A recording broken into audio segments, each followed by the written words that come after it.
Ini aku men-challenge Paksu untuk memanen atau mencabut singkong tanpa ada patah-patah sedikit pun. Tapi jangan sampai aku di-challenge balik ya, karena aku nggak akan mungkin bisa memanen singkong dalam keadaan mulus tanpa patah-patah. Seperti biasa kan aku tuh sering banget ya up video aku panen singkong dan singkongnya pasti banyak yang patah-patah karena memang sesusah itu. Dan ini tuh harus dicangkul atau dibersihkan sedikit demi sedikit di sekitaran pohon singkongnya, dan jangan sampai kena ubi singkong. Kalau kena, wah, gagal deh challenge-nya.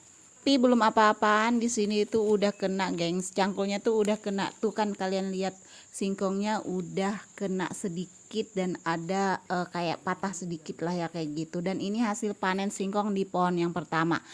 Dan kita tuh panen singkong 2 pohon yang kayak gini. Dan ini di pohon yang kedua, sepertinya kata Paksu tuh nggak bisa pakai cangkul, harus pakai parang dicongkel sedikit-sedikit supaya tidak mengenai ubi singkongnya. Dan ini tuh udah dibersihkan sekeliling tadi pelan-pelan, dan ini tuh mau dicabut.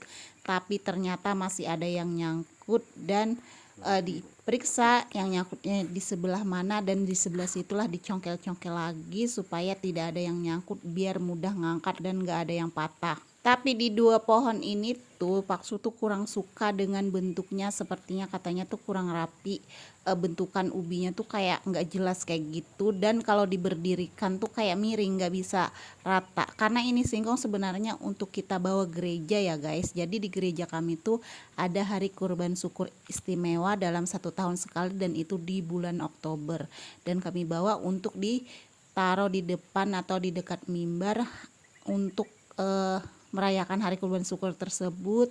Jadi yang dibawa tuh kayak hasil panen dari kebun, misalnya kayak hasil panen singkong atau pisang dan berbagai macam sayur dan buah lainnya. Karena yang kami punya tuh ada singkong, ada pisang, jadi yang kami bawa yaitu yang kami punya lah ya. Kalau bisa kan nggak perlu yang beli-beli, apa aja yang kami punya di kebun kami bawa lah pokoknya. Ini di pohon yang kedua, dan ini tuh lumayan mulus gengs, tapi Paksu tuh kurang srek dengan bentukannya karena yang besarnya itu kurang rata gengs, jadi kayak kurang bagus lah ya. Dan akhirnya yang 2 pohon ini tuh digagalkan, jadi panen lagi yang di dekat pondok yang aku tanam tuh hasilnya tuh ini gengs. Jadi ini tuh 4 pohon jadi 1 angkung ya, banyak banget. Dan yang panen yang kedua tuh gede-gede dan bentukannya tuh sama rata besarnya.